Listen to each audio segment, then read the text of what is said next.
a little bit. So my name is Rachel Wigglesworth. I work as a parent coach and educator. And we've got Ben Bertel, who's the school social worker at the middle school, and Daniela Peterson, who is a licensed professional counselor at La Familia Counseling. And I'll introduce us in a little more formally, but we are here to talk about unpacking a parent's role in hybrid learning, teacher taskmaster guide.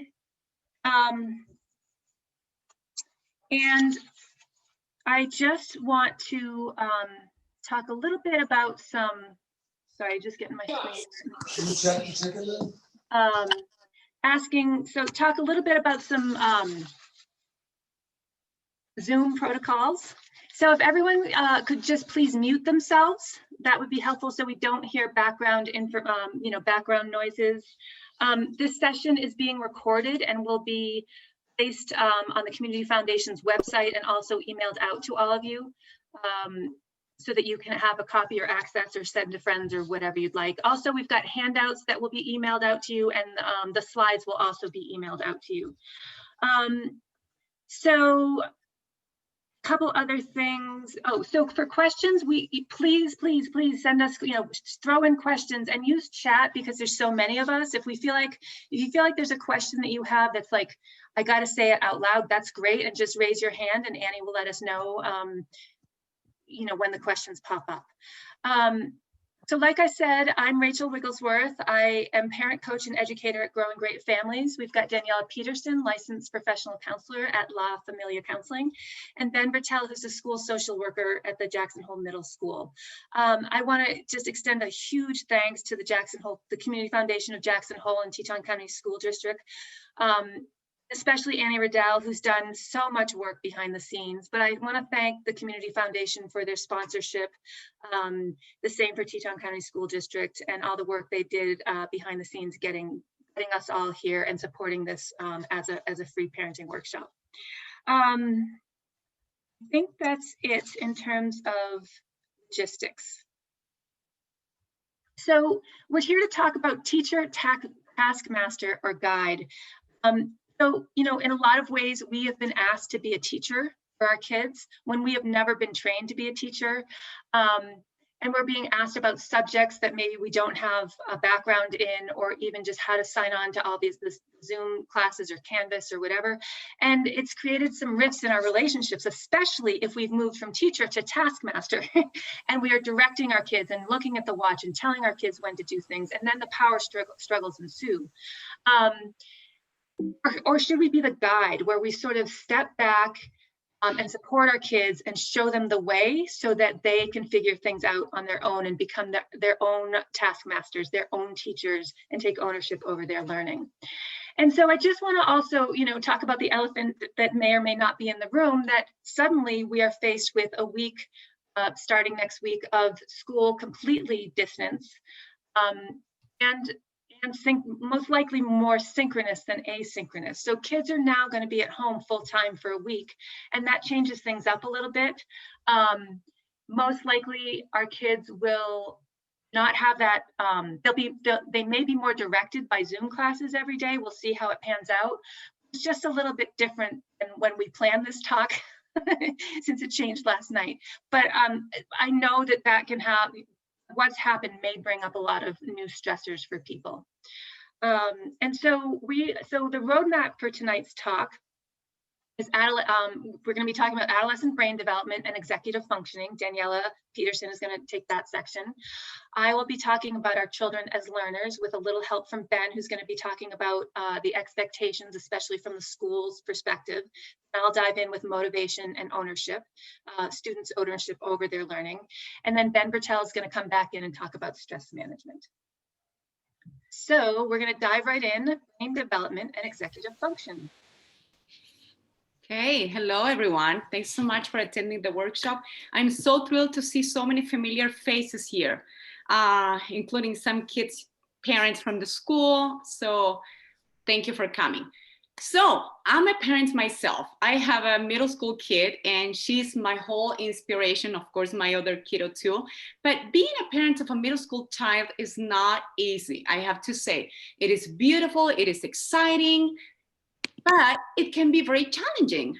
And sometimes I'm like, okay, I'm a counselor, I work with teenagers, but it's not the same when you're dealing with your own teenager or adolescent, right? Now, so let's put all that combined with the COVID and, and all these changes, like having to do homeschooling, online schooling, right? It's a whole different picture. But let's start from the beginning. Whenever I was presenting with this idea in the workshop, I said, let's start with the adolescent brain. We need to understand what's going on. So many of the parents that come to see me, to the practice, the most frequent things I get asked from them is, why is my child doing that? It's like, why? Like you can see the picture of the parent pulling their hair out, right? So, and they always say, why is it more difficult to manage them when he or she was little? Why is it harder now? It's supposed to be easier. They're older. They should know it better. But it's not like that all the time, right? Repeatedly, they're making dangerous choices. And we say, okay, you can make a bad choice or a dangerous choice one time. You're supposed to be learning from that. Why are you doing it again? That's part of who they are. Fighting about everything. They're learning how to fight for what they're passionate about. They're learning how to express their voice. They're learning how to identify what's my own thoughts and what's my parents' thoughts and everyone else's thoughts. So they want to prove their point. That's why they're fighting all the time, because they want to prove how they have a voice. Sometimes they can be very dramatic and negative. That's what the parents say. Why is my child so dramatic? They cry about everything. They argue about everything. Everything I say is wrong. Everything I say is negative. So, well, don't focus on the negative. They have beautiful things they do and say. But yes, you're right.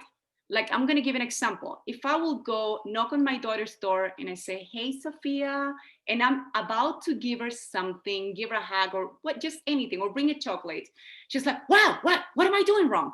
And I'm like, rawr. So I'm like, okay, honey, you're not doing anything wrong. I just came to bring something for you. So that's kind of funny to see and hear the other parents saying, like, I'm going through the same. So, and the other question is like, why are they spending so much time playing video games, social media, watching Netflix instead of doing what they're supposed to be doing, right? So, okay, those are the common questions. Can we go with the slide, please? Thank you. So one of the things that we need to think is like, does the adolescent brain work differently than the adult brain? I know you're asking yourself that. And the answer is yes. There's scientific explanation behind the concept. And I'll show you a short video from an amazing child and adolescent psychiatrist, Dr. Siegel. He explains the process of the adolescent brain development. And he's saying in such a beautiful way. So I'll let you watch this, pay attention to it, and then we can talk about it.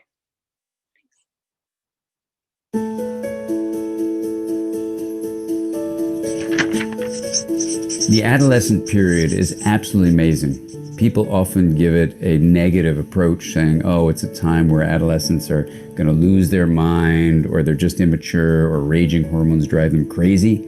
These are all not only wrong, but they're myths that mislead us and actually disempower us. Whether we're adults or adolescents, they actually give us the wrong message and they make it so there's nothing we can do. So what is actually the truth? The truth is that instead of raging hormones, what's happening is we have remodeling in the brain. In ways we never could have predicted, we now understand two big things are happening in the brain. Things you as an adult can support adolescents in developing well, and if you're an adolescent, you actually can use this to help your brain grow in an optimal way. What are those two things? The brain is pruning itself. So imagine that in childhood, you're growing like a tree and establishing all these branches and all these leaves are growing. In the brain, that means connections among the basic cell, the neuron, called synapses, are being established. And you're soaking in the knowledge of the world, and that's beautiful. The tree is just growing, growing, growing. But then what happens that surprised everyone is the brain begins to prune itself. You start carving away some of those leaves, some of the smaller branches, even some of the larger branches. And the reason for the pruning is to specialize the brain. While the child is developing in ways that are really generalized, learning everything they can about everything they can, an adolescent is going to begin to find their passion, to actually find things they like, things they really love doing, and to drive their development in that way. So pruning is actually a use it or lose it principle underneath it. That if you don't use something, you're going to lose it. So if you like sports or like dancing or like music, do those things so you continue to establish those circuits. The second thing that happens in the remodeling adolescent brain is myelin formation. Myelin is a healthy sheath that allows connected neurons to communicate with each other in a much more effective way. How? It's 100 times faster, the signal that's sent down a neuron to communicate with another neuron, 100 times faster, and after it fires off, it's 30 times shorter the resting period that happens. 30 times 100 is 3,000. So when you've put down myelin, you've made your neurons communicate 3,000 times more effectively. That's a great thing. Now, the great thing, too, is that you as an adolescent can actually use the focus of your attention to be aware of your emotions, aware of other people, to be engaging in activities, to be doing things with your thoughts that actually reinforce the parts of your brain you want to hold on to. So the good news about the remodeling story is that a field called neuroplasticity, how the brain responds to experience, shows us that what you do with your mind can change the activity and therefore the structure of your brain. So if you then come up with the statement that the ultimate goal of brain remodeling is to make an integrated brain, to differentiate areas, that's the pruning, and myelinate them, that's the linkage. When you increase differentiation and linkage, you make the brain more integrated. And an integrated brain is the pathway toward well-being. And you can do MindSight exercises. These are exercises that increase insight, empathy, and integration. And if you do them as an adolescent, and you can also do them as an adult, you'll actually increase the integration of your brain as your brain is growing, not just during adolescence, but throughout the lifespan. And what's the outcome of integration? When integration is made visible, it's kindness and compassion. And so what we see through adolescent development is that our relationships become built on connections that are deep and filled with honoring each other's vulnerability, that's kindness, and supporting connections that are compassionate, filled with a sense of caring about other people and wanting to help them. This is the kind of world we can build as we move through life and support each other in our development.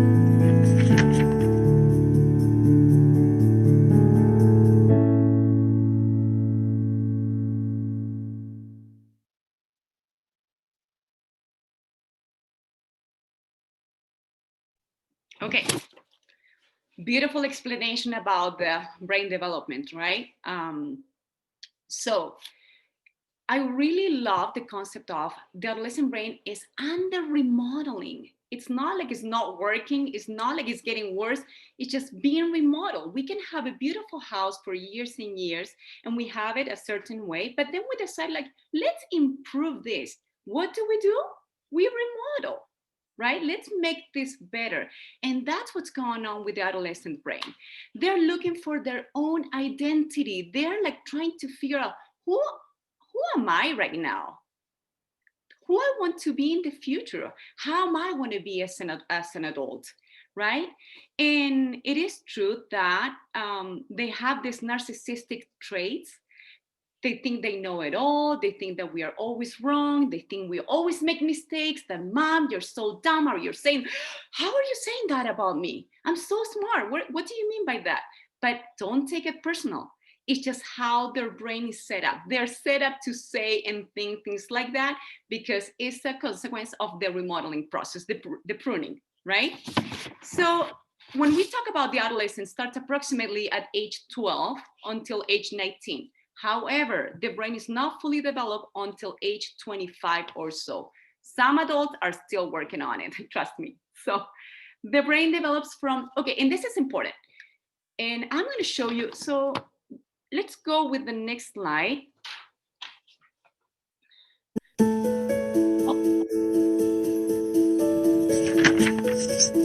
The adolescent period. There we go. Thank you so much, Rachel. So I really love the analogy of the upstairs and downstairs of the brain. To explain really simple, the brain develops from the back to the front, right?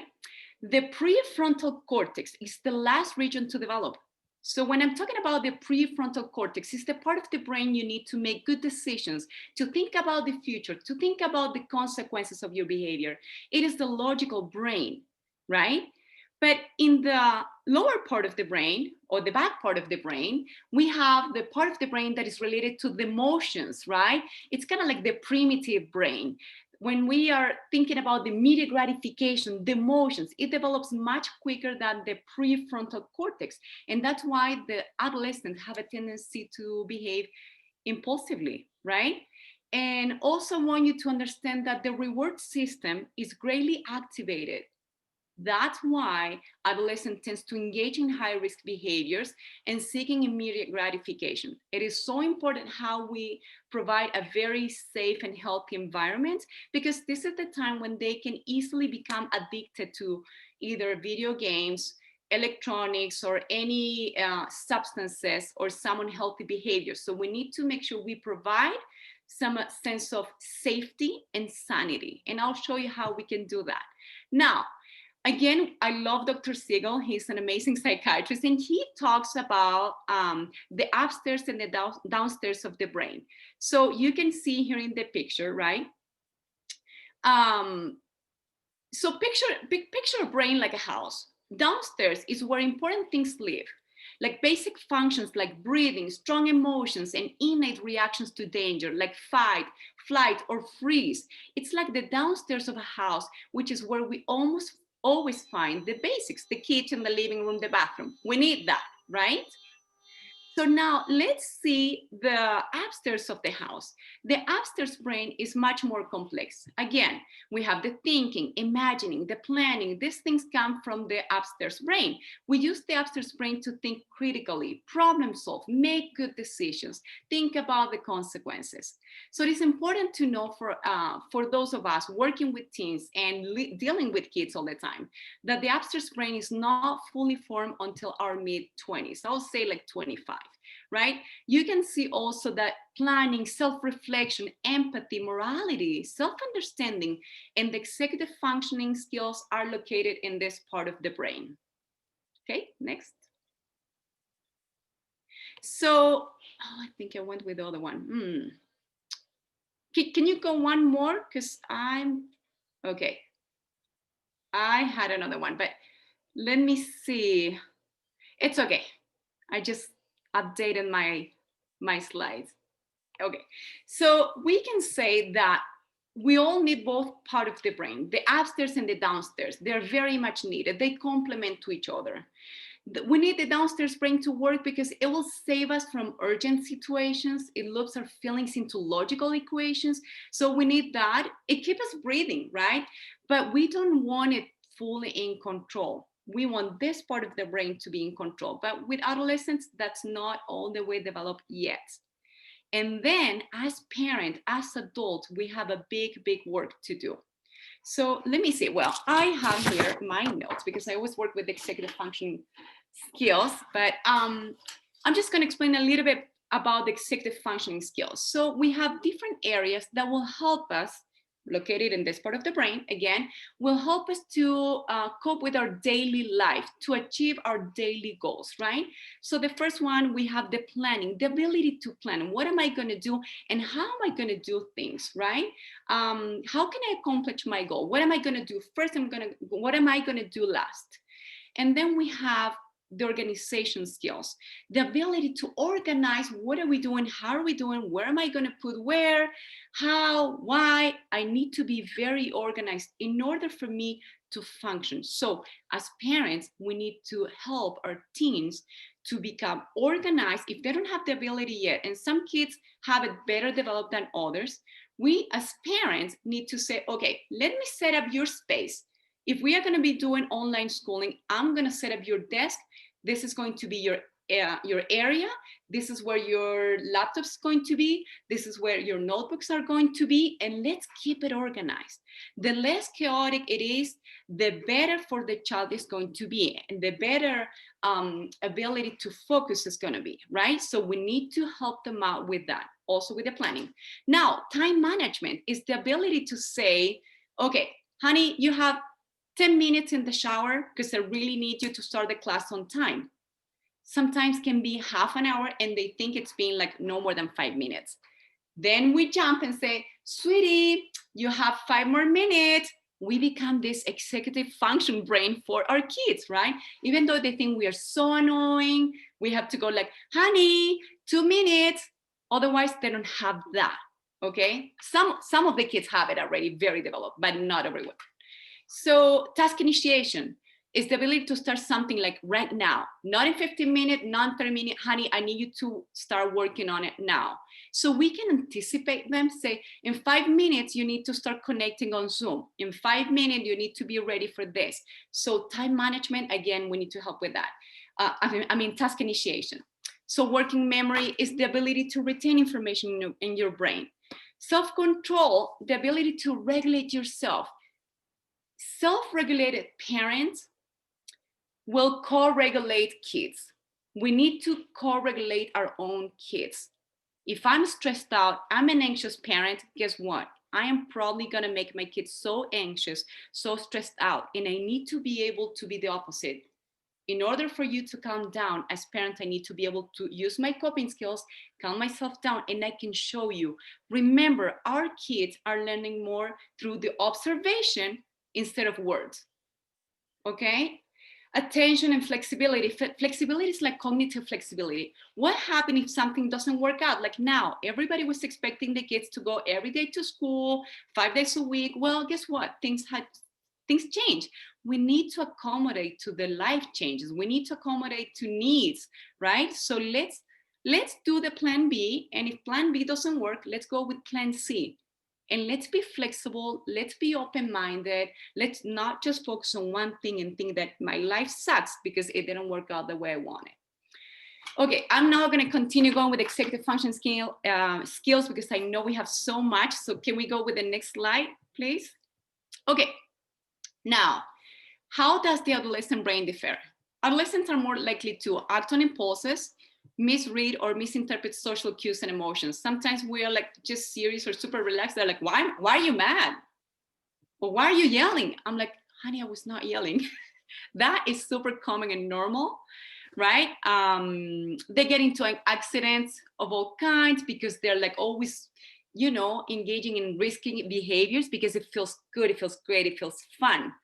Get involved in fights sometimes, engaging in dangerous or risky behavior. I already said that. So if you're expecting your child to think before they act, probably that's not gonna happen all the time, even though we want that, okay? That's okay, just keep it going. Thank you. So always consider your child's unique brain. They're unique, they're not the same. Not all the 7th grader, not the 8th grader are exactly the same. They're different. So take your child's unique brain plus providing an environment that is an environment that provides a sense of safety, a sense of organization, to know what to expect. That decreases the anxiety. They feel safe, right? All that with healthy eating, and I'm going to talk about later, all that provides, you know, the perfect scenario for a healthy adolescent. And please, I want you to understand, a healthy adolescent doesn't mean that they're never going to make a mistake. They're never going to get in trouble, because that's not true. They are going to get in trouble sometimes. They are going to make mistakes. They are going to make poor choices sometimes. Instead of putting them down, say, honey, I need to talk to you. Let me explain to you why I think that you made a poor choice, and these are your consequences.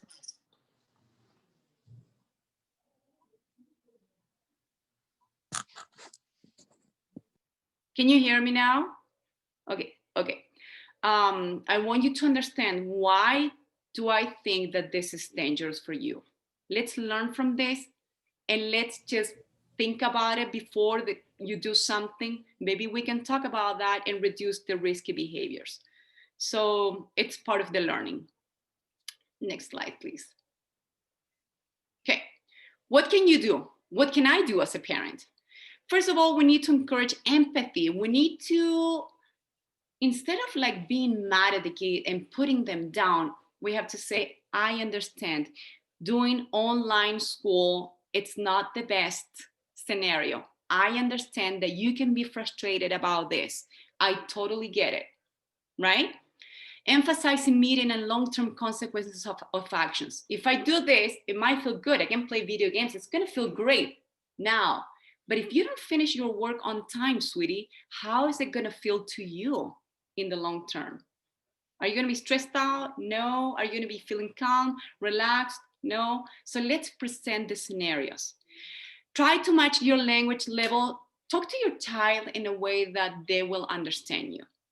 Help your child develop decision-making skills. They need to learn how to make decisions. You know, sometimes we become these helicopter parents or snowblower parents, and we have to say, okay, wait. What my daughter says to me all the time, Mom, I got it. Mom, chill. And I'm okay. I'm gonna stop. I'm gonna trust that you're gonna do your work. Mom, got it. I'm like, okay, I'm out of here. I need to give them the chance to be able to be independent and take action instead of me being on top of them. Because I'm on top of them all the time. The message I'm giving them is, I don't trust you, or you're not capable to do it on your own. So I need to kind of like be like giving them the chance and also be like, okay, now I'm out. But if I see they need me, I'm always going to be behind the scene, paying attention to my child. So let your child take some healthy risk. They need to do it. They have to do it. Talk through decisions. I'm going to explain why make a certain decision. Use family routines. Routines are so important. If we have no routines, no structure, chaos is going to be huge. And the more chaos we have, the more anxiety we have at home. So let's just keep it organized and structured. Remember, we are the executive function brain. We are the executive brain for a child. So help your child find new creative and expressive outlets. They need to be engaging in sport or art or music or being an activist, something. They need to find their passion. Do not stop them. Provide boundaries. Boundaries make good neighbors, right? We need to have healthy boundaries always. Praise your child. My friend Mark Palmer the other day said something about the 5-to-1 ratio. I love that. I love it, and I'm going to use it. So for every one negative or comment that you made about your child, or for every criticism that you make to your child, say to your child, you have to say 5 positive things to your child, right? To make it less damaging. We need to focus on the positive, not only on the negative, please, or the kid's self-esteem is going to go very down. Now, help your child get healthy food, exercise, and lots of sleep. They need the sleep. They need to sleep so much. And whenever, Saturdays or Sundays, can be 11:30, can be 12. Everybody's like, is she still asleep? Sophia asleep? I'm like, yes. She's recharging her brain. That's okay. She needs that. Go for it. They need it. Okay, next slide. Okay. Oh, well, I had something else. Let me just, okay, Rachel, just give me 2 seconds. I just had something else that I would love to go through real quick. Can you see me still? Yep. Yes, okay, thanks. Okay, this is my last slide. I promise I'm gonna be done. What can we do now to support the hybrid or online learning?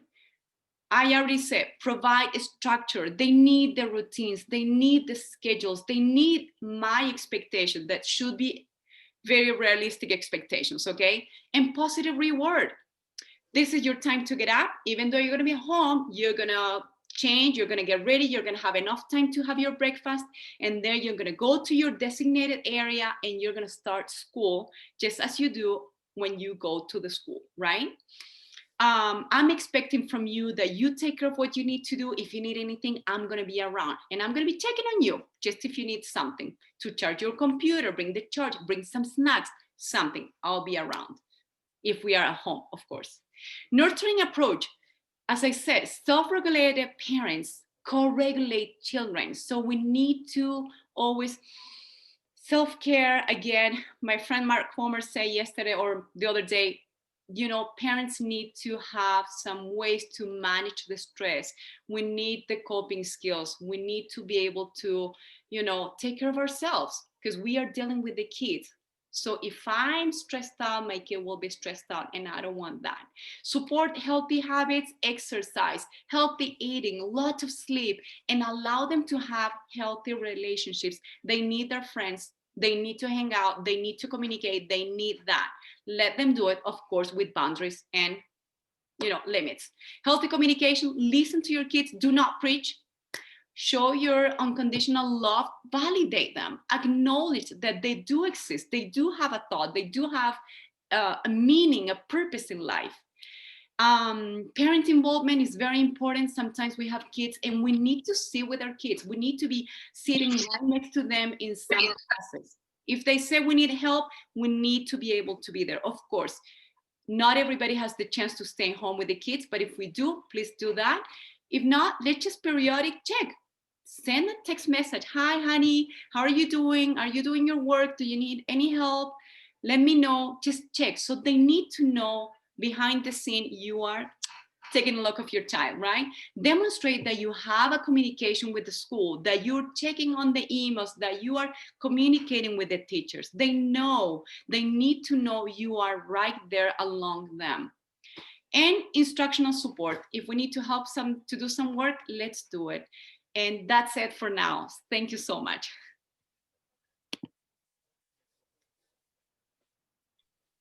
Thanks, Daniela. So this is very impromptu, but I'm going to model what you or your kids might want to do as a brain break. So I want everyone to stand up and do 5 jumping jacks. Come on, everybody. I want to see you. Okay. Nice, Daniela. Okay, so that's something that your kids will need. If they're on the computer all day, 5 hours, 3 hours, whatever it is, a quick break, then back in will recharge their brains. And there's so much to be said about exercise that that Ben will get into. But I just wanted to change it up a little bit. Okay, so I'm going to be talking about our children as learners. And so the landscape of hybrid learning right now, and which will for the next week be completely distance learning. Kids are home. They're often by themselves if their parents are working outside of the home. They don't have their peers. Being asked to do in middle school 3 to 6 hours in high school of work by themselves alone. That's a lot. Sometimes they're bored, sometimes they're not motivated, sometimes they don't get to their work, sometimes they're on their devices, and maybe it's more than just sometimes. And so what do we do as parents? We get up in arms. We get anxious, we get nervous.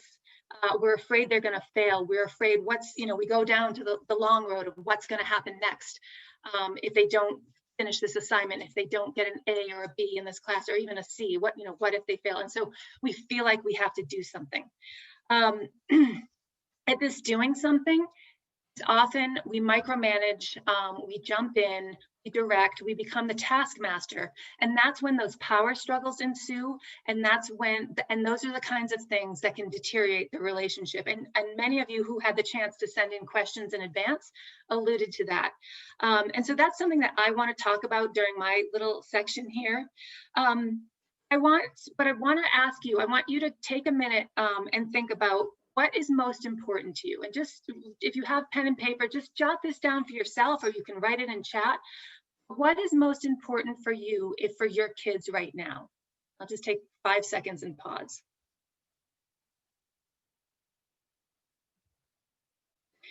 And so, is it mental health? Thanks, Annie. So sometimes we think it's about the grade or how they're doing in school. And that's what a lot of the questions came in about their assignments. I think there's more behind that, as the 2 people who have put into chat. It's about their health, their mental health, their social emotional well-being. And so that's, they don't have to be mutually exclusive. We can do both, but that's what I want to dive into. And so some of the questions that came in had to do with, how do I support my child without nagging or micromanaging? Because the power struggles that ensue from that are bad for the relationship. And so the idea is to support without saving, get on the same team, and allow our kids to take responsibility in all aspects of their lives. So if you want them to take responsibility for their school, I ask you, what kind of responsibility have they been given in the course of their lives in taking care of themselves or in the home? So are they brushing their teeth, not brushing their teeth, I'm sure they're doing that by now. Are they getting up with an alarm clock by themselves? Are they making their own breakfast? Are they making their lunches? Are they helping out in the home, and so on? So if you want responsibility in school, you've got to give them the opportunity to have responsibility in other parts of their worlds. I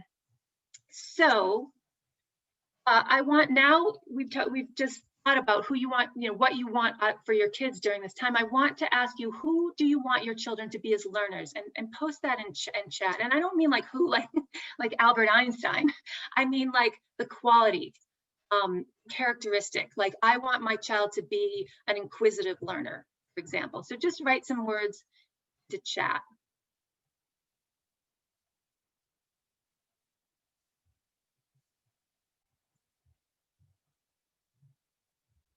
If no one wants to write, I can give you some words. Okay, independent, inquisitive, accountable and interested, imaginative, engaged, independent.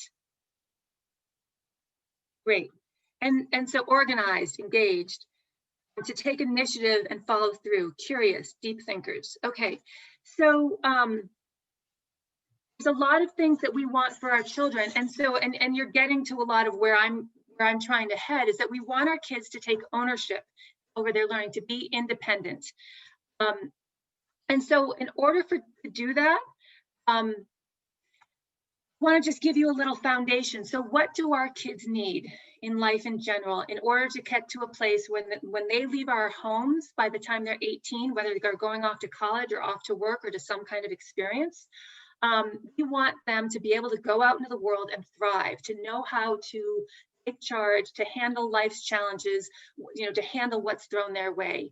And in order to do that, they need these 4 C's, the crucial C's. So first is that they need to develop positive relationships. They need to feel secure. They need to know that they belong in a group. And so when they feel like they belong and they have these secure relationships, they are more likely to cooperate. Second is that they need independence. They need power, not power over you, but power over their own worlds, their own lives. They need autonomy.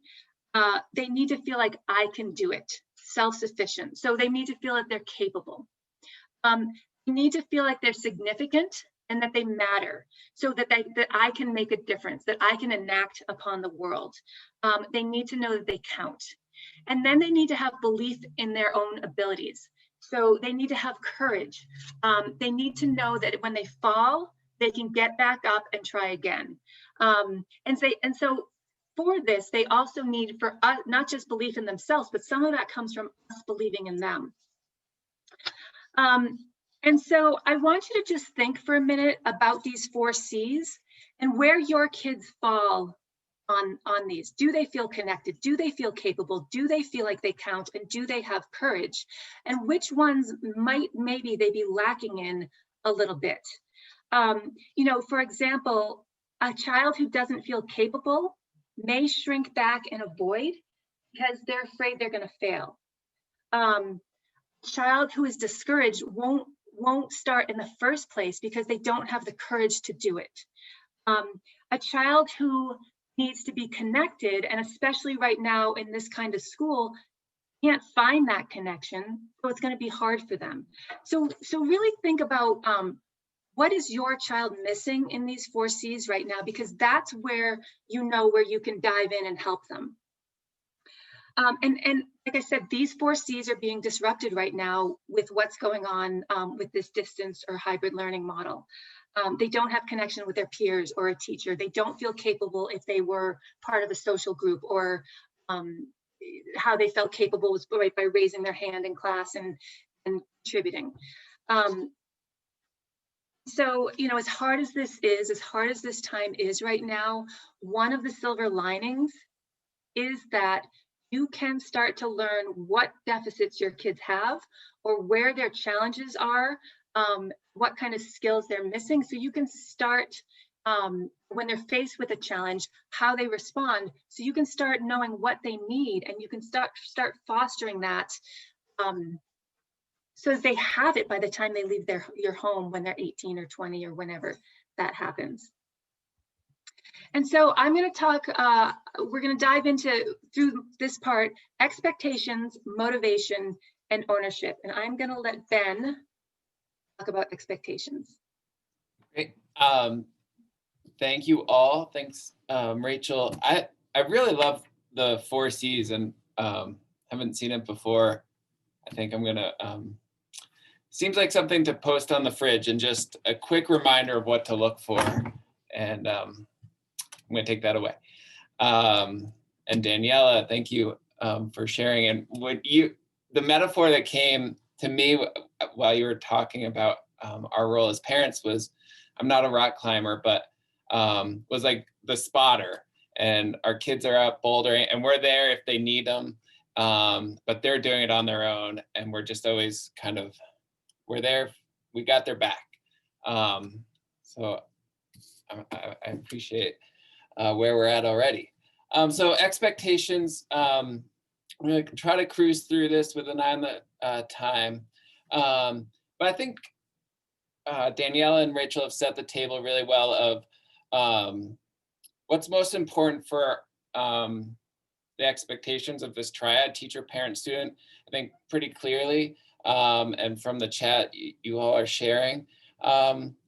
It's the student. We want to foster the student to have high expectations of themselves.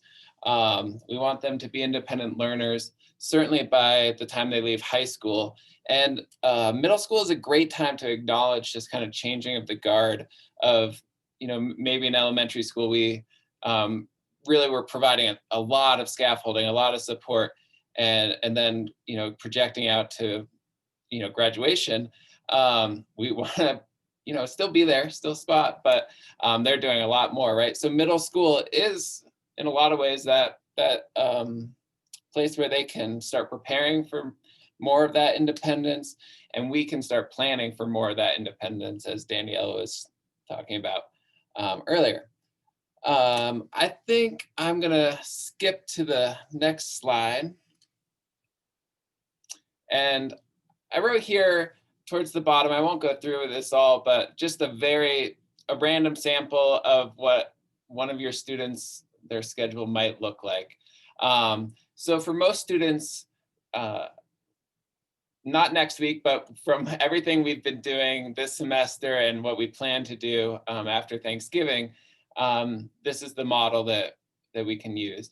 So on your students' at-home days, right, they're not here in school, the middle school's expectation of them, and our expectation of teachers, I guess, is to assign about 60 minutes of work they can do for each of their core classes at home, and then 30 minutes for each of their encore classes, their elective classes. We call them encore classes here.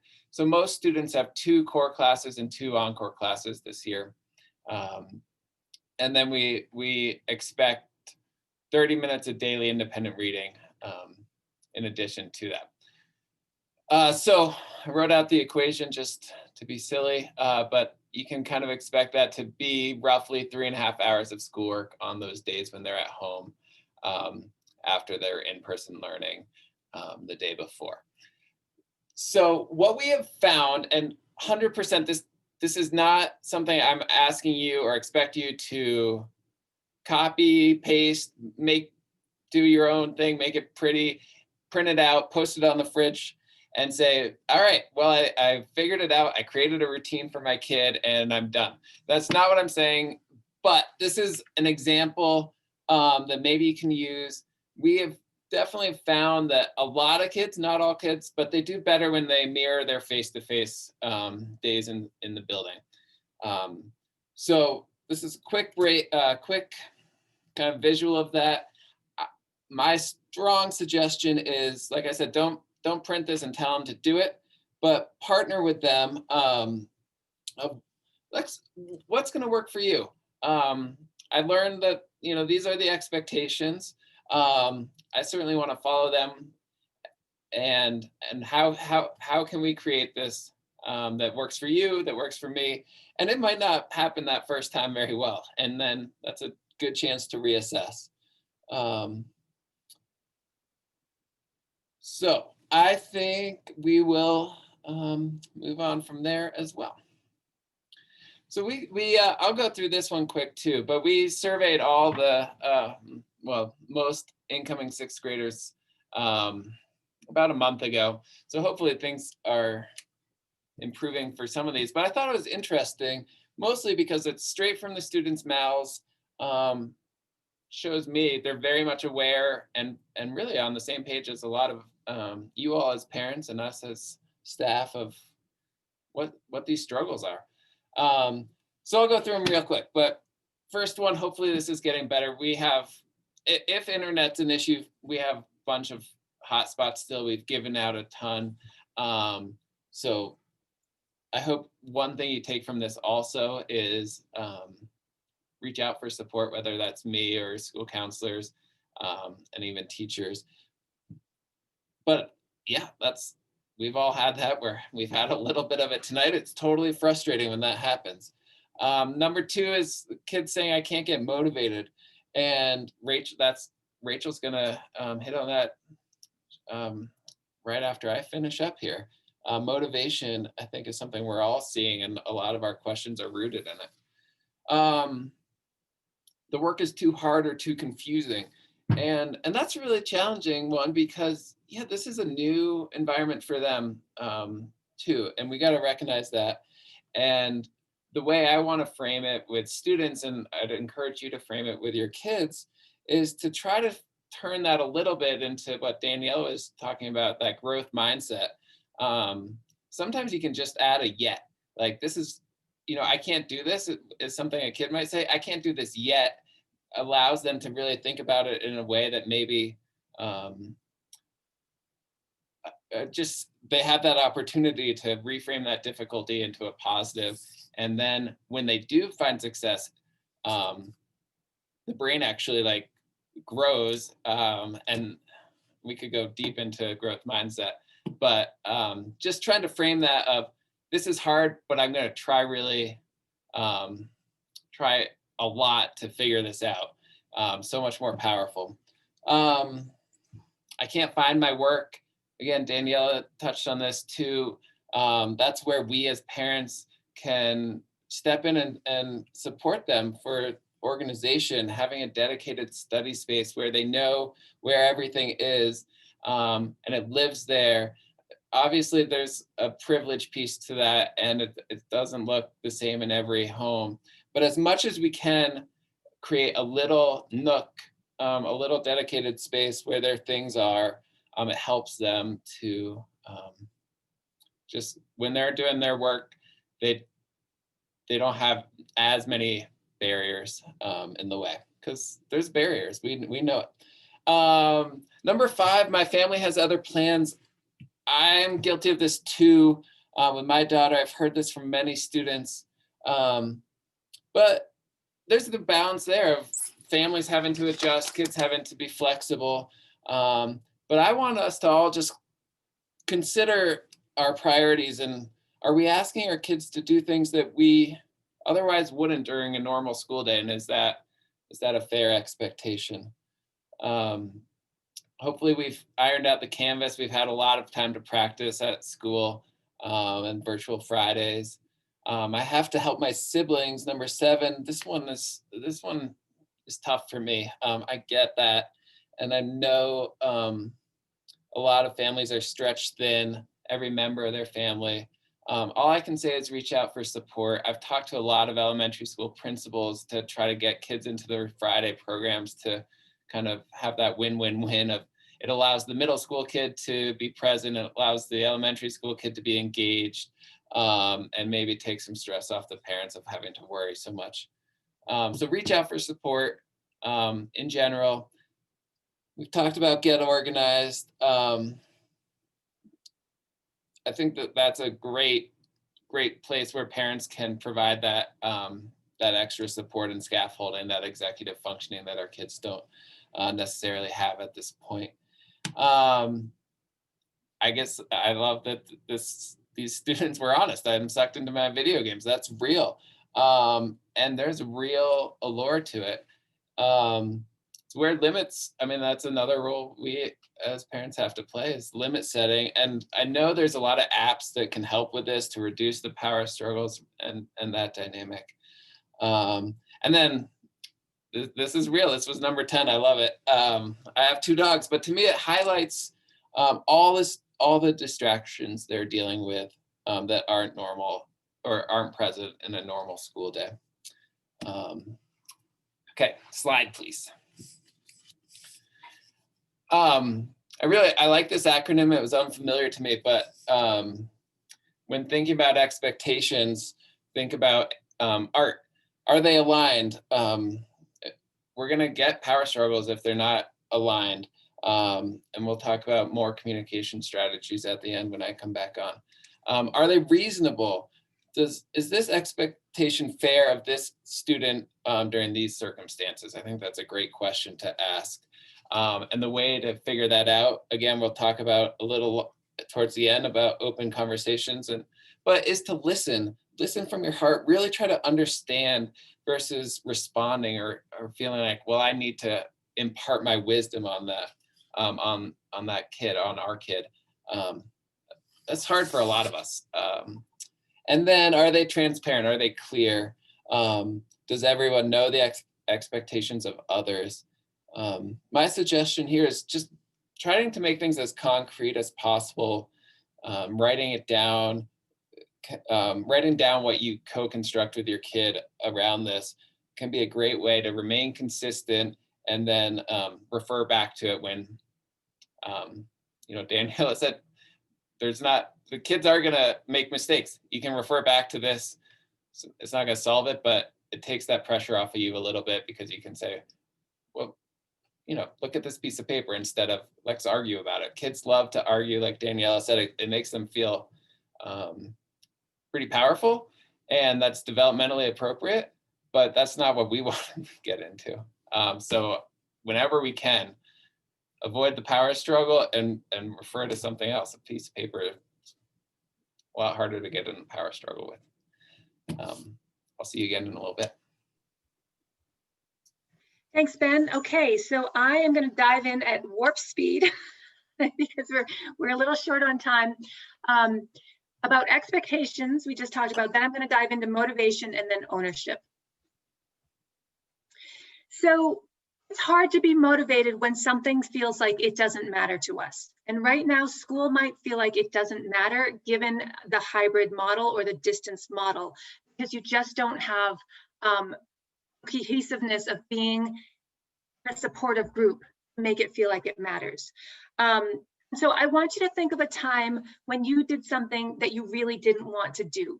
How did you feel about that? What were the feelings surrounding doing something that you really didn't want to do? And feel free to put them in chat, but I'm just gonna some suggestions or just tell you some of mine. Some of them are dread. Don't want to do it. It sucks. How am I gonna get up and do it? And so my next question for you is then to think about how your kids feel. So if this doesn't feel motivating, how are they feeling? What behaviors are they exhibiting because of how they're feeling? And so we've got the kid who might be on video games or playing with the puppies or running outside in the new snow or whatever. It's not the behavior that's that problem. The behavior is a solution to a problem. The problem is that I'm not motivated. This isn't fun. I don't want to do it. So really what I'm asking you to do is to get into your children's shoes and see what's going on for them. Why? Go under the surface. Why are they doing these things? What's going on for them? Then, and please write this in the chat, I want you to think of the last time you were completely motivated to do something. What was that? Why was that activity motivating? What was it like for you?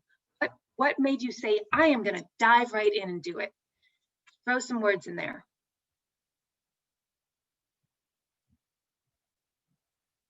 It built your confidence. You're excited to learn. So,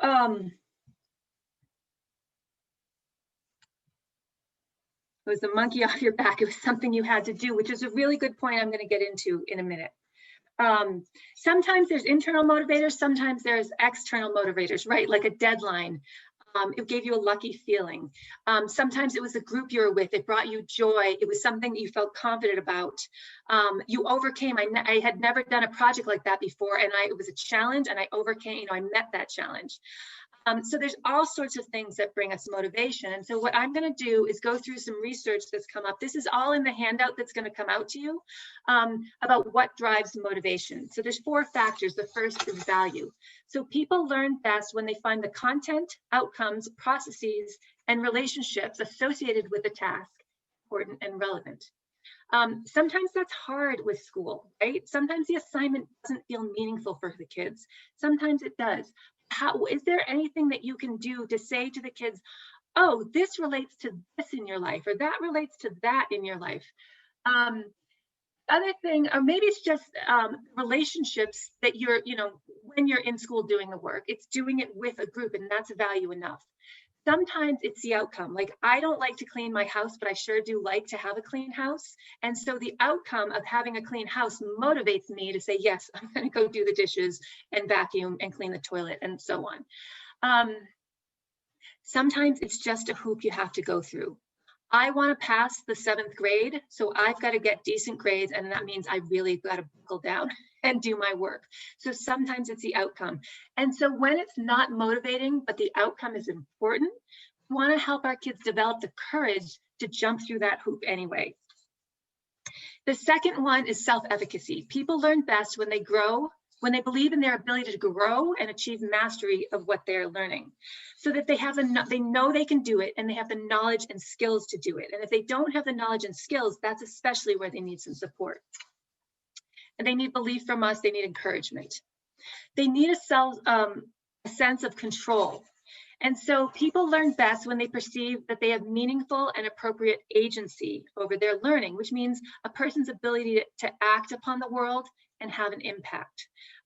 So that they have some control, which is sometimes, again, hard when a teacher is assigning you something, but sometimes maybe you have a choice of, is my assignment a written paper or a poster, or developing a website, or doing a presentation. So, and sometimes there is no control, but maybe you can allow your children control over when they do their homework. So, if your child sleeps in, maybe that's okay, as long as they get their work done. They've shown you, I can sleep till 9 and I can still get my work done. So you've had this trial and error period, and you find out what works for the child, and you said, I trust you. You're giving them that C of count because you're believing in them, and you're listening to their opinion, and you're taking into account what works for them. And then constructive emotions. People learn best when they are in constructive emotional states. So some stress, which Ben will talk about, is good. It motivates us, but too much stress is not. And when we're in too much stress, our brains don't learn well. So we need to develop some positive, constructive emotions. That doesn't happen when we're in a power struggle with our kids. And so, as we all know, like you all wrote in about how the power struggles were challenging, and this is just another supporting evidence. So what drives motivation? Value, self-efficacy, a sense of control, and constructive emotions. And so what you can do, and you'll get the handout so you have a cheat sheet, but you can go home and talk about this with your kids. Where do you find value? What works for you? Where do you feel like, yes, I can master this task, or I have some control, or I feel good about it? Okay, so now we're going to move on to ownership. And the question is, which you've all asked, how do we help our kids become independent learners? And so this is a question that came in advance, and it was a really good summary of what a lot of you were voicing. So this person says, my son has trouble making sure that all the assignments are completed. We feel like we have to monitor his assignments and make sure they're all done. Sometimes he doesn't turn them in and he lies about it. So here's the question, what is the role of parents in this model? We constantly monitor what is getting done, or we make it clear that it's their responsibility, and let them fail at times. Let them get bad grades or intervene to keep them on track. So they go on to say that intervening often leads to the power struggles, and then the kids think that we are taking on the responsibility of checking assignments so they don't have to. So that nailed it on the head. We are taking responsibility and nagging and reminding and telling and micromanaging and telling the schedule. Our kids don't have to think. If they don't have to think, never given the chance to develop those executive functioning skills. And so it is a fine line, and it's hard to know where that line sits of us backing off and giving them the space to learn from themselves. Sometimes I think, I'm going to get into 6 tools, and this will guide you through the process of how to help this work with your child. So here is a scenario that may feel similar in your home. So Jessie, universal Jessie, could be boy, could be girl, has been spending most of their at-home school days in their room, on their phone, or watching TV. They sleep late and seem tired most of the day. They have school assignments, but don't work on them effectively. When I get home from work, I ask them about their assignment and tell them they have to get to work. They often end up getting frustrated or angry with me, and sometimes we end up in a fight. They seem unmotivated, and I'm concerned, and I get that, rightfully so. And this is even harder when, well, as in this example, how do you keep your kids on task when you are gone from the home at work all day? And so the 6 tools: observe, notice, ask, validate, solve, and believe. I'll go through each one. And these, again, are in the handout that you'll get sent. So the first is to observe. Invite you to take a week and just watch your child. What do they do without you saying anything? You're not micromanaging, you're not nagging, you're not saying anything. Do they step up to the plate? When do they feel motivated? When are they down? Are they in their rooms all day? Are they on their phones? What is their demeanor like? What kind of activities? How is our relationship? So observe. The next one is notice. So notice is inviting a conversation by saying, I've been noticing lately. So now you have evidence. That first week was just gathering information. I've been noticing lately we aren't getting along. You're on your phone a lot, that you're not turning in your assignments, that you're telling me that you are turning them in, but you're actually not. You feel really down lately, that it seems like you're lonely. So notice, start a conversation and talk to them about what's going on. Invite them to the conversation. You can say, I've been noticing lately, can we talk about this, and when is a good time for you? Again, you're giving them some ownership. Maybe it's in 3 days, maybe it's in a week. Give them a time limit. It can't be in a month. It's relatively soon. So ask questions, dive in, and this is for them to understand themselves and for you to understand them as well. In an ideal world, what would your day look like? Granted that you can't go back to school. What is working for you? When do you feel motivated? When you don't feel motivated, what's your go-to activity? What kind of outcomes do you want? What do you think will happen if you don't finish your work? Where do you see yourself in 3 years? Do you want to finish 7th grade? Do you want to pass this class? What will happen if you don't?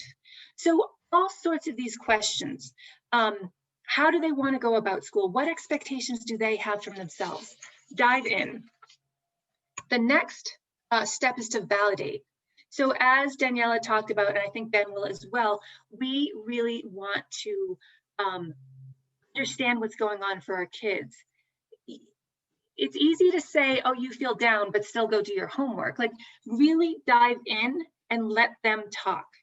Give them space. You can start by saying, wow, I've noticed that you don't get to see your friends anymore, and that feels really lonely. Let them dive in. Let them finish the conversation. And just as I have said to you, this is hard. Our kids aren't doing our work. We get scared. We're anxious. We don't know what to do. Help. Do that with your kids. Tell them all the things that you understand about what's going on in their world. This is a hard time. Now, for some kids, it's not. They're doing fine, and that's great, and that's fine. But if they're not, this is when you dive in. And then the 5th tool is to help them solve the problem.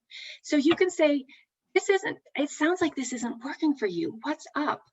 What do you want to do about it? How are we going to solve this problem? And you want them to become problem solvers. So you feel really lonely right now. What do you want to do? Why don't you take 3 days and I'll take 3 days and we'll go back. I'm getting some, just some chats have come in. Okay. Yes, so observing is great. And so I just want to say that, well, I'll say this at the end. Sorry.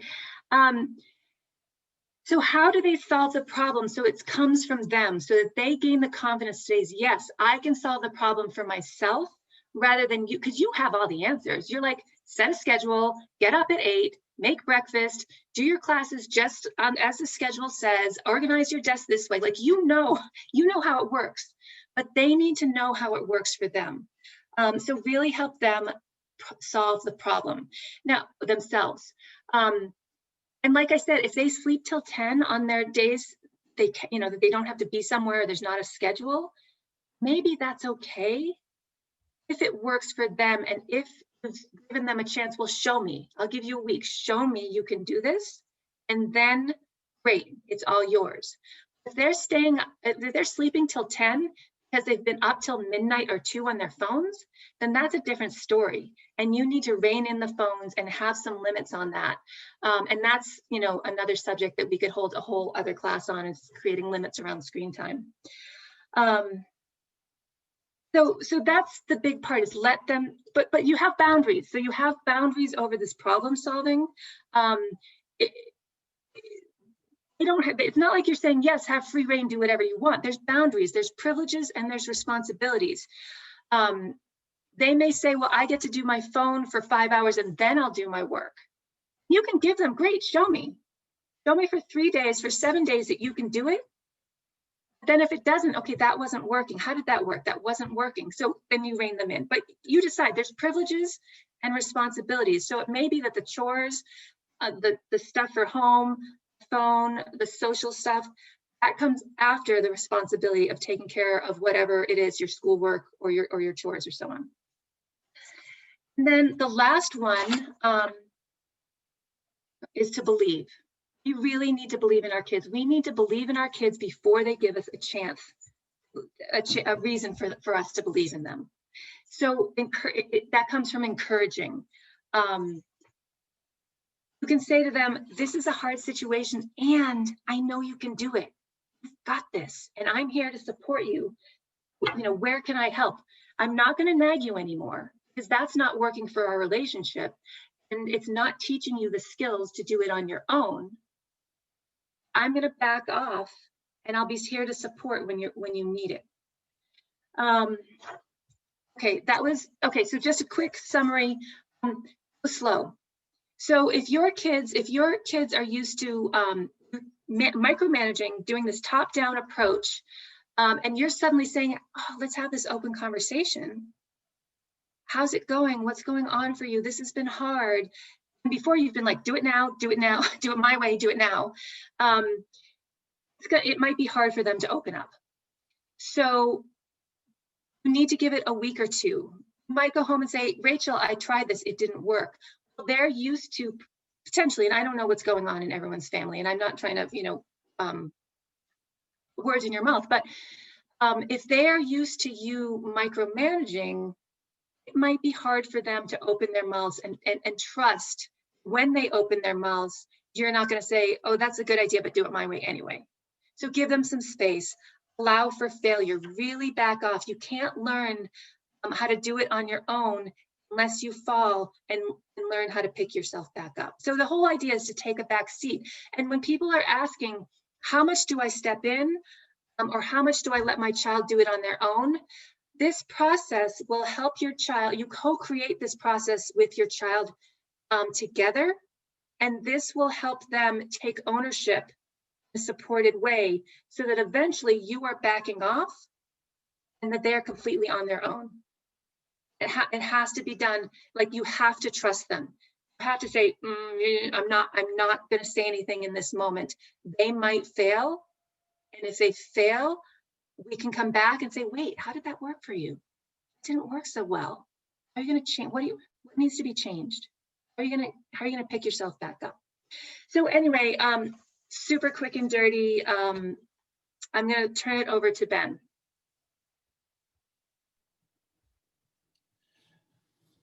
Okay, awesome. It's amazing how fast 90 minutes goes when you get a group of people that are passionate about this stuff. Will you click the next slide? So I'm not gonna go into this too much, but it's really an interesting graph to me and shows that shows the importance of us being vigilant about checking where we are ourselves, and asking our kids or middle schoolers where they are. And I think, I would ask you to think about, maybe we won't write it in the chat, but just, over the last 2 weeks, where would you place yourself along that bell curve? And then kind of correspondingly, where do you imagine your young middle school student to be? Could be an interesting conversation starter, at some point, to check in with them and kind of hear what's going on. Points I want to make on this are, stress can be both cumulative and it can be sneaky. So that's why we really do want to monitor ourselves and check in with our kids, to see how we're going before we reach that burnout, panic phase. I think the term optimum stress there in yellow is really interesting. It sounds like an oxymoron to me. We so often hear stress and we think bad. And then we gloss over that stress pushes us to attempt difficult things. It's also an interesting thing to think about as parents of, do we back away from when our kids are stressed to protect them? I mean, there's definitely times when we should, but it's a kind of a thing that maybe we jump to too quickly sometimes. Last thing on this is, I just want to, the problem areas are obviously the extremes on either end, right? And that's where it gets tricky. Where it gets really tricky as parents is when one parent is, or one, us as parents are on one end and the child is at the other. And this happens, it can lead to real conflict, but it happens sometimes as a reaction, because we feel our kid is, too inactive. They don't seem to care. They put very little in. And so then we, go to the far end to try to, we got to fix this and this. And I want you to just consider, there's a kind of a saying that some therapists and some treatment providers use, of, you can't work harder than your client.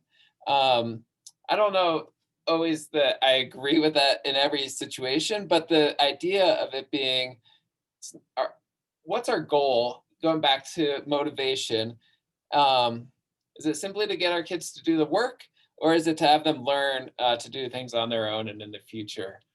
So just like trying to, a lot of this, what we're talking about is just that introspective piece of thinking about where we're at, where our kids at, what's the best way to interact with them to figure it out. Next slide, thanks. I'm gonna cruise through this pretty quick too, just for time's sake. I'd rather focus on some communication strategies. You can really geek out on the science of stress. It's really interesting. Basically, there's 2 stress responses. And I think the thing to, like, the takeaway of that is the part of our nervous system that we use the most becomes the strongest.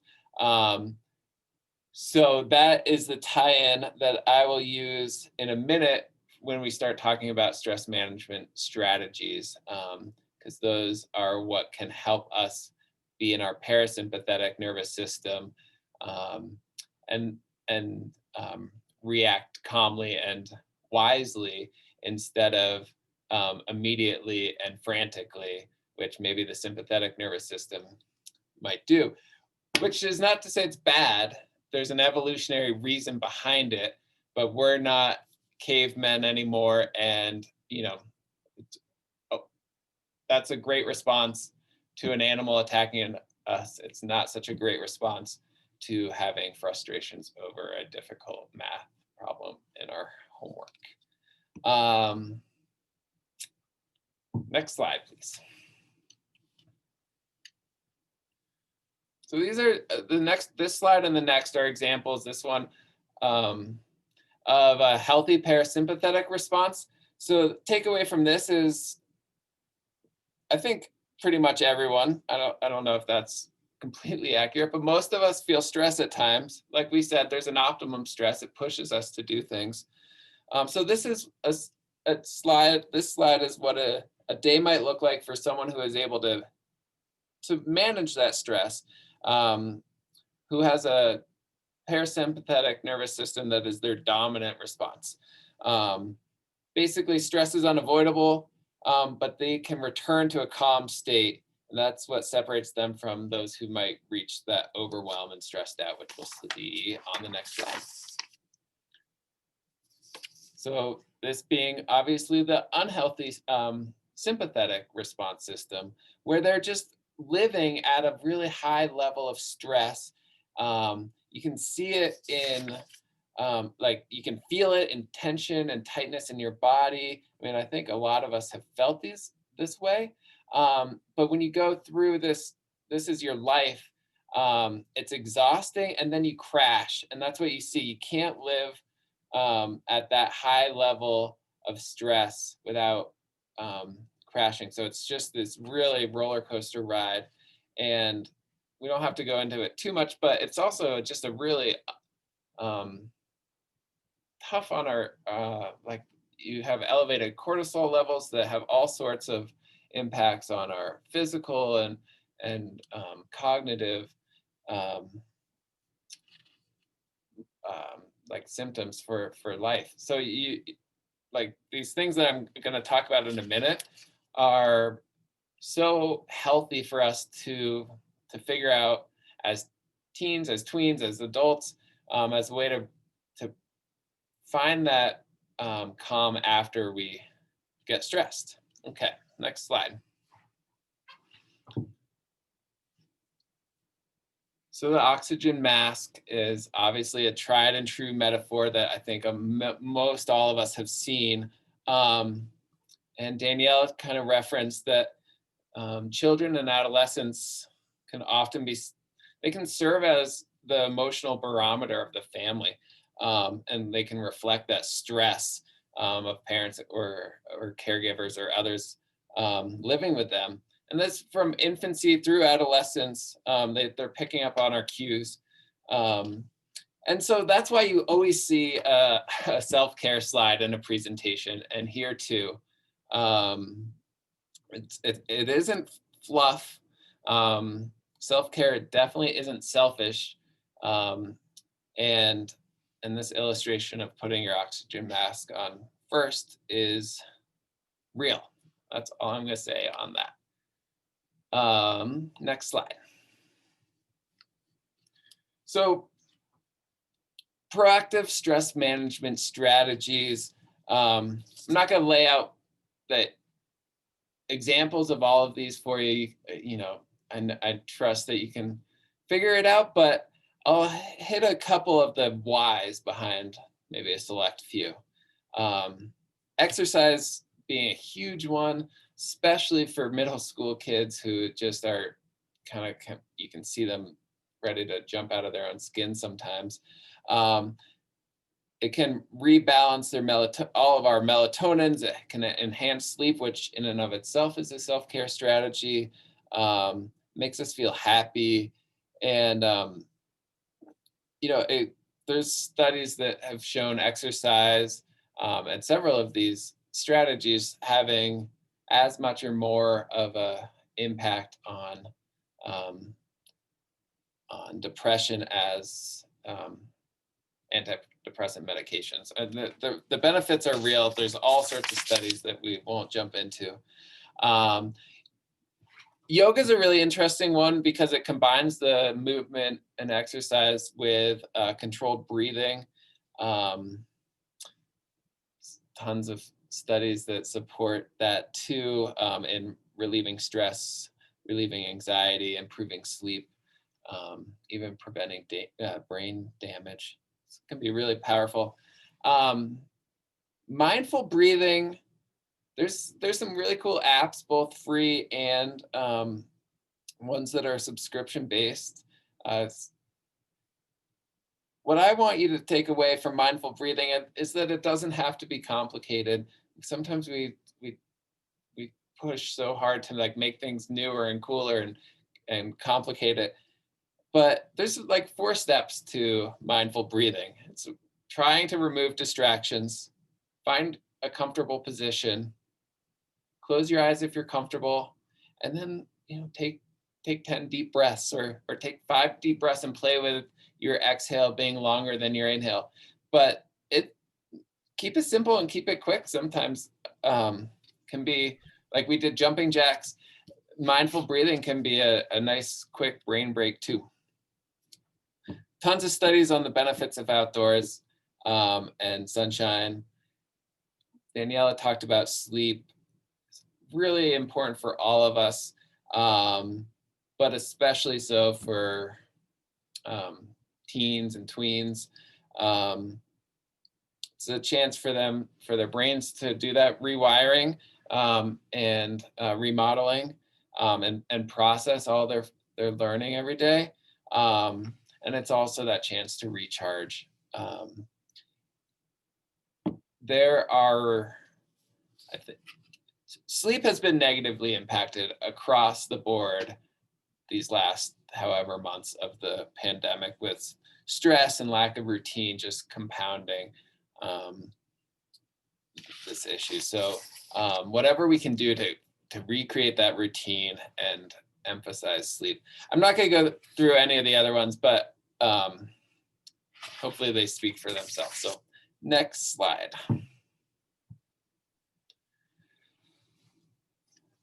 Okay, so Daniela said, I think that the adolescents, they can feel things in a much more intense level than adults, and those feelings can be the positive ones as well as the negative ones. And I think it's really helpful for us to try to put ourselves in their shoes and realize that what might sound trivial to us could be very rewarding for them.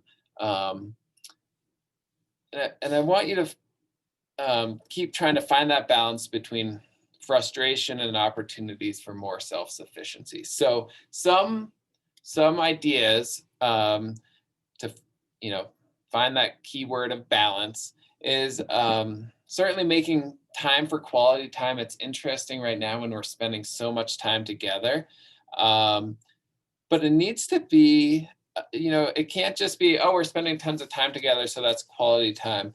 It really needs to be purposeful.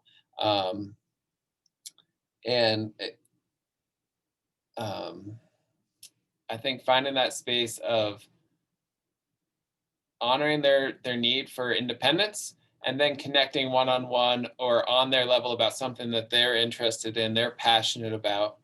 I love this. I like this acronym of PACE being an attitude or a stance of playfulness, acceptance, curiosity, and empathy. So those are all qualities that are helpful when we're trying to create a sense of emotional safety and we're trying to stay open and engaged with another person.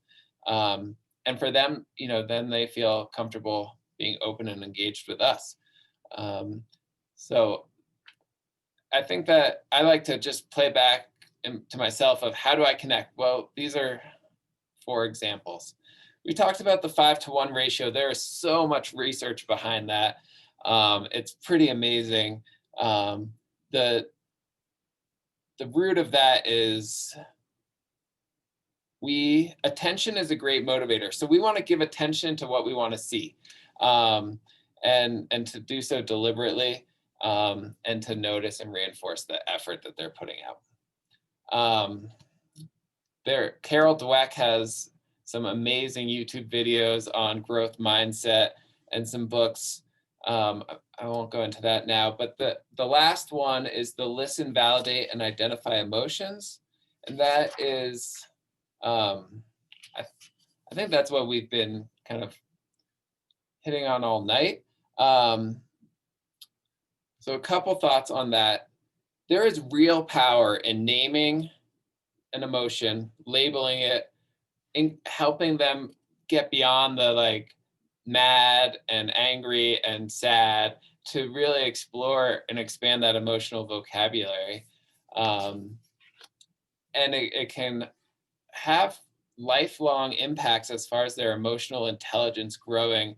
And that's one of the biggest predictors of life satisfaction and happiness is how attuned we are to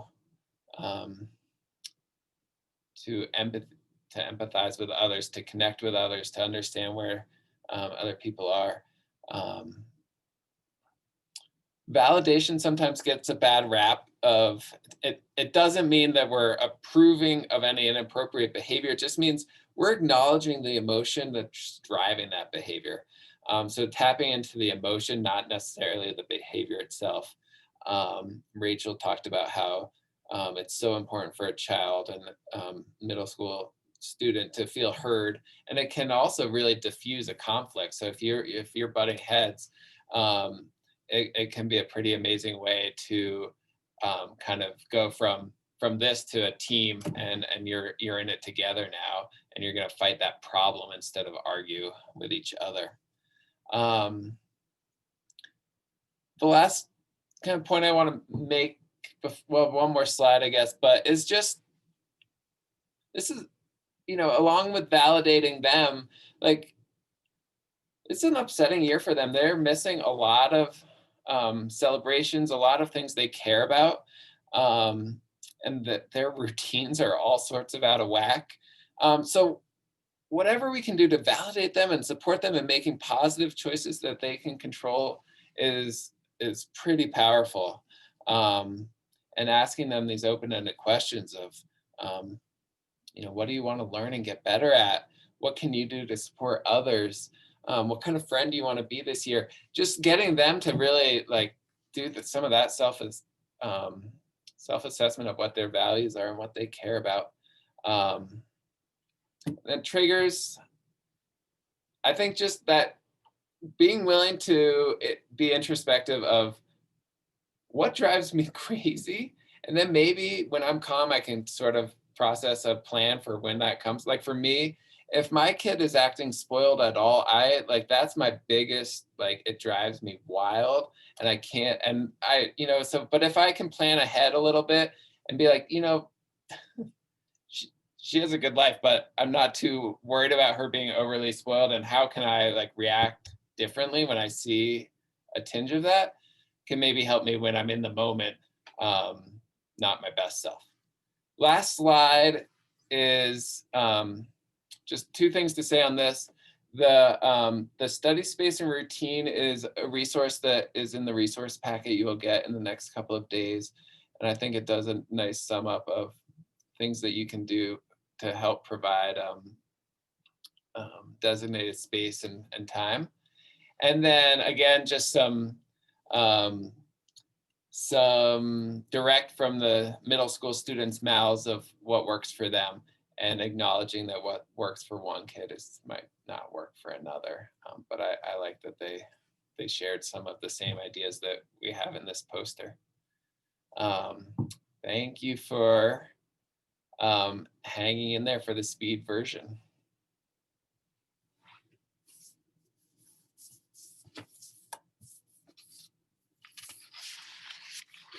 Okay, everyone, thanks so much for coming. We are happy to stay on. I know three presenters with a passion and a lot of information. Time goes really quickly. We are here we're happy to stay on for as long as you have questions, or at least for another 10 minutes. I can stay on for as long as you want. I can't speak for everyone else, but I think they can stay on for a little while. So what kind of questions do you have? Did we leave you hanging? What's come up for you? So start thinking about that. And as I just summarized, I think, the major, here's what I want to ask you. Everyone, it's the challenge by choice again, but write into the chat, what was your biggest takeaway from tonight? What is one thing that you could take home today from tonight's talk that you could try, if not tomorrow, then sometime the upcoming week?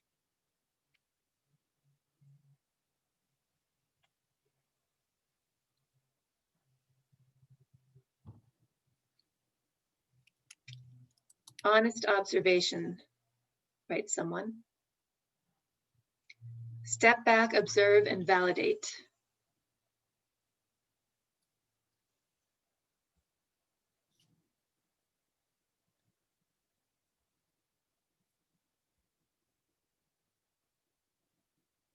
Someone else says of validating also.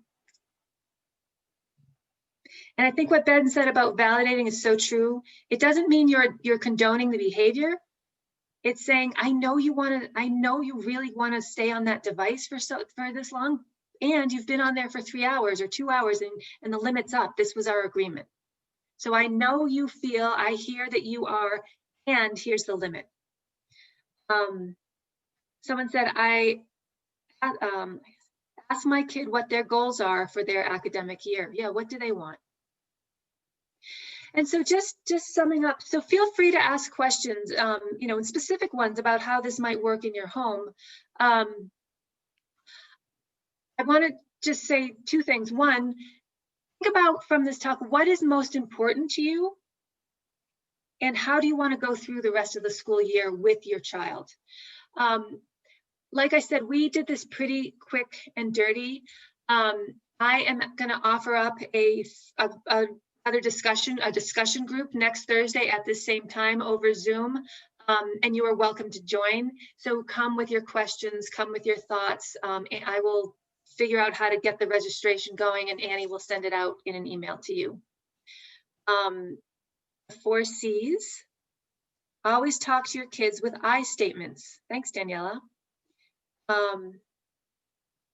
Yeah, and so as Diane mentioned or reminded me, there is so this is being recorded. The recording will be emailed out to you. And so feel free to pass that on to friends. All of our contact information is here. I work as a parent, coach, and educator. I'm happy to meet with people individually, or if you've got a group of folks that would like to get together, we can arrange that. Daniela has a thriving practice, and I imagine most of you know how to get in touch with Ben through the schools, but our email addresses are up here as well.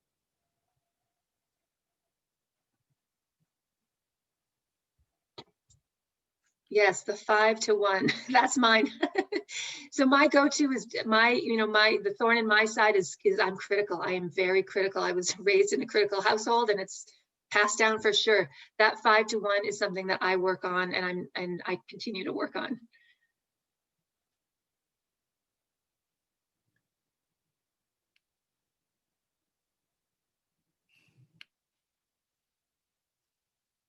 I talk too much.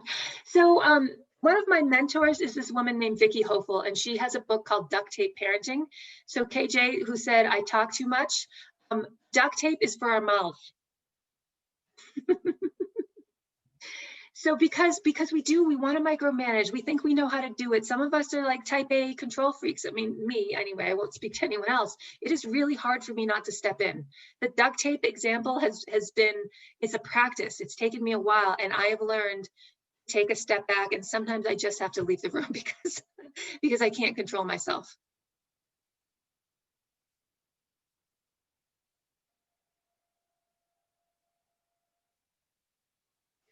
So, Brooke, interesting. So what is your challenge with Minecraft, and why is it different from having a passion for Cats the musical versus Minecraft? So that's just something to dive in. And as Ben talked about, what are your triggers? Why is that such a trigger for you? Yes, screens. It's okay to set limits. Ben and I, and maybe Daniela put some resources in the handout. There's a lot on screen use. And there's an article I wrote called, it's about creating a family technology pact. So you can reference that in there. I've taught classes on creating technology limits. If you'd like to form a group, or if you're interested in a class, let me know, and I can try to put one on. And Ben and Daniela, feel free to pipe in. I'm doing all the talking here. I for the screens, I mean, it's a tough one that I think a lot of us are, struggle with. And then this year's kind of compounding that. I'll just add that we talked about kind of co-constructing those expectations, and it has to be something you're okay with, but like creating in the resource guide we have, or our resource guide, I guess, there's some templates of that you can take and use to come up with your own contract with your family. And the middle school has one that we put out that I included in there as well. So I think that's really helpful. So I would like to add, use the technology as your ally instead of your enemy. How? Send your kids a text message. Say how much you love them. Ask how are they doing. Do you need any help with your homework? Send them a funny gift. I mean, just use it in a constructive way. And gosh, they respond so good to it because they love to see that you're approaching them using the same tools that they love to use. So do that. And also, of course, set limits. You know how much time they can be there. All you can do, and use the positive reward. Do your homework, sweetie. Then you can have your cell phone for an hour or two, but do your homework, clean up your room, give them some chores. They need to earn it, and they love, the dopamines that start like releasing and all that whenever they feel like they're gonna earn something. Give them something instead of just, I'm gonna take away your phone. What about I give you your phone for an hour if you clean up your room? Give them, don't take them. You're doing the same thing, just use a different word. I like to just the if then of, if you finish all your work, then you're welcome to have your iPad or whatever it is, your Minecraft game for an hour. Right. Can be a helpful just way to frame it for them. Mm-hmm.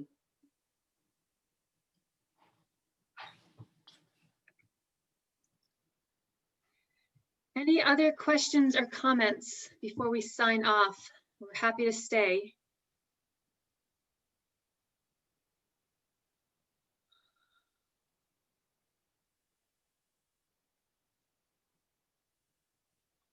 So as KJ said, like there's a lot of benefits to technology, in so many ways. Like Minecraft, it can develop, some systems in the brain, and it's creative and it's building, and it's all about balance. So if you're spending 4 hours on Minecraft, maybe that's too much. But if it's balanced, you've gotten your chores done and you've gotten your schoolwork done and you've connected as a family and you've had outside time and you've done some reading and you've been active, maybe 3 hours is okay that day. You have to, I'm not going to put numbers out there for you. You have to decide what works for your family, but it's all about balance.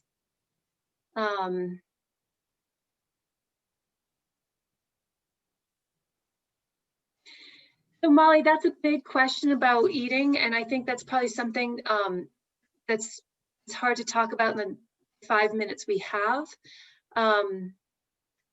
If you want to reach out to any one of us, we're here as a resource. I would say real quick, yeah. It's very normal for an adolescent, teenagers to eat a lot. They eat all day long, and that's normal. Now, what I've been doing in my own house, instead of having a lot of carbs available, I have a lot of fruit available. I have a little bit of carbs, so the choices they have to choose within what I bring to the house, but it's normal. They eat a lot. Their brain is growing so fast. Their body's changing so much. So they eat very often. It's part of the deal. And I think, gosh, who was it? Yeah, Molly. So, I wonder, I don't know if if there's power struggles going on, if the commenting is some control. I mean, I can't speak to this without knowing more information and background. But But I guess, what are your fears, and how do they show up for you, and how do they show up for her, and how you're showing up for her because you're triggered. And that's not just with this, it's with anything. How do we show up for our kids because we're afraid, because we have beliefs about the behaviors, because we're triggered.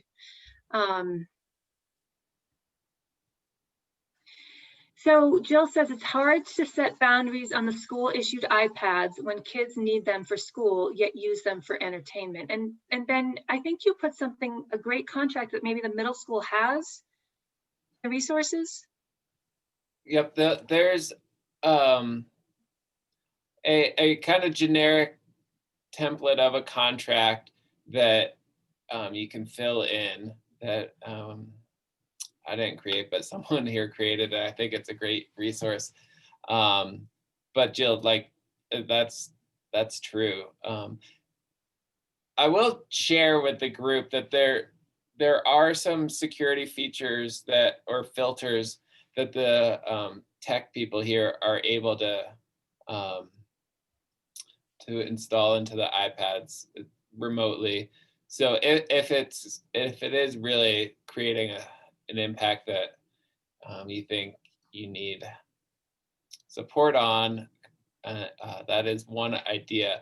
Kids are pretty amazing at getting around all of the features we put in, but it does limit a lot of the popular websites and YouTubes and stuff like that. And I think creating a pact, go to the resources and read the article that I put in there, and it shows you an example of what's actually a pact that we created in our family a few years ago. Then you have to be firm. You have to be consistent. You have to hold the limits, and you have to, if your agreement is that the child, if the child goes beyond the allotted limit, and they don't get the iPad for the next day or two, maybe the consequence is they don't get the iPad period, which means they can't do their schoolwork. Then they might learn really quickly. I don't know, but you have to decide what works for your family. You have to be consistent, and if you do that 3 times in a row, you're going to learn pretty quickly. But if you're wishy-washy and say, oh, well, just another hour, I'll give you another chance, it's not going to work. If you have co-created an agreement, you have to hold them to that, because in this case, we may have to be their brains. These things are addictive. They drive us in. You know how you interact with your phone. It's hard to put down. We pick it up so quickly. It's harder for them. They don't have the impulse control. Their brains aren't developed that way yet. So we do have to really work on this with them.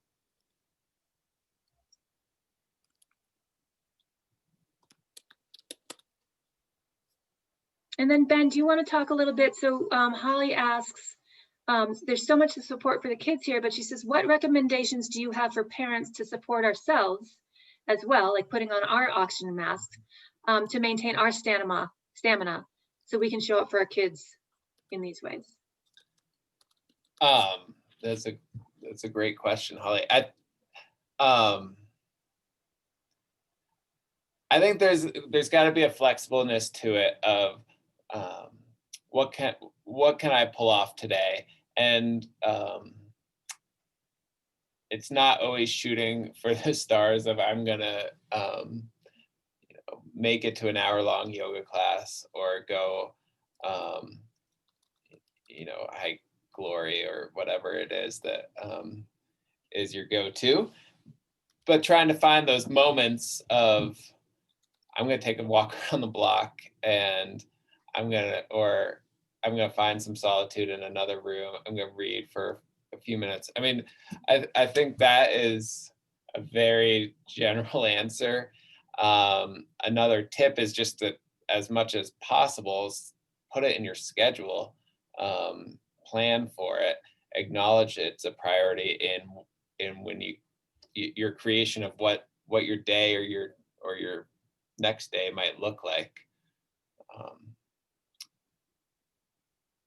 And I guess, and then the kind of like self-talk of this is really important for me, but it's really important for my family.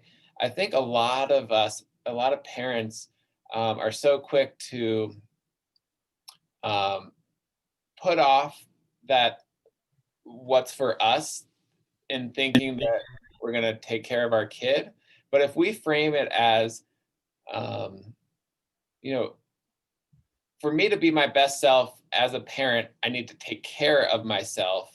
It can be more powerful because, and honest of, I'm actually doing this to best support my family. And it changes the lens a little bit. I would just like to add something really quick. There was an article on the paper, they interviewed me and they asked me, how was the experience for you to be a mom with kids with online school, but also working as a counselor? And I said, at the beginning, I tried to be the Montessori teacher mother. And I tried to do it like so perfect, so nice. It took me like a week to say, this is not gonna work. I have to work, I have to help my kids. I have to neglect one child, go to the other one. It was just so much. Then I was like, okay, I can't, I'm suffering, I'm stressed out, and I'm not supposed to be stressed out. And then my husband and I decided to, let's relax. We will do as much as we can. Don't be so harsh to yourself. Don't be so harsh to your child. Take it easy. My main goal for my family was we want to be happy as a family, and we don't want my kids to be traumatized from the COVID era and say, I remember how mean my parents were to me. We don't want that. Let's find the balance. And you know you need to choose your battles as a parent. You know what to do with, you know your children better than anybody else. So just try it, give it a try, allow yourself to try something different. That's great, Daniela. I love that. What was your main, what is your main goal? How do you want to come out of this? What is the most important? And it's our, for most of us, it's our family. It's the well-being of our family, and how do we get there? And if it means that, you know, you're not going to do well in school this year, most of the country, most of the world is not going to do as well in school this year. That's just, unfortunately, the reality of it. And Holly, the last thing that I want to say about that, if we don't feel like we can show up for our kids in a constructive way because we're so triggered, walk away. And that doesn't mean you're giving up or giving in. You're just saying right now is not a good time. And I know anything that comes out of my mouth, anything I do or say is going to be more damaging than it is helpful. So I'm going to take a break. And sometimes it's really, you can model this for your kids. It's a good way to model anger management. Wow, my face is getting red. I'm clenching my hands. My jaw's really tight. I can tell I'm really frustrated. I'm starting to get angry. I think I need to go take a break. I'm going to go outside, take a few sips of water. I'm going to go into my bedroom and put on some music. I love you. I know this is important, but right now it's just not, it's not a good time. And then you come back when everyone's in a good space, everyone's well rested, well fed, no one's in a cranky mood. You say, hey, remember when that happened? That was really hard. What was going on? And then you go back to the limits or the boundaries or whatever, but you're not throwing out these empty threats, or you're not saying things that you wish you hadn't said. You're saying, I'm taking care of my anger. And then you're teaching your kids, oh, when we get angry, we don't fly off the handle, we take a break. So anyway, that's just one more thought. Yes, a mommy time out.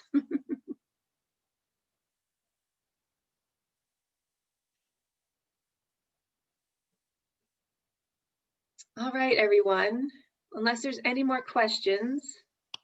So you have our email addresses. Please feel free to reach out. I will send information about the discussion group if you can make it.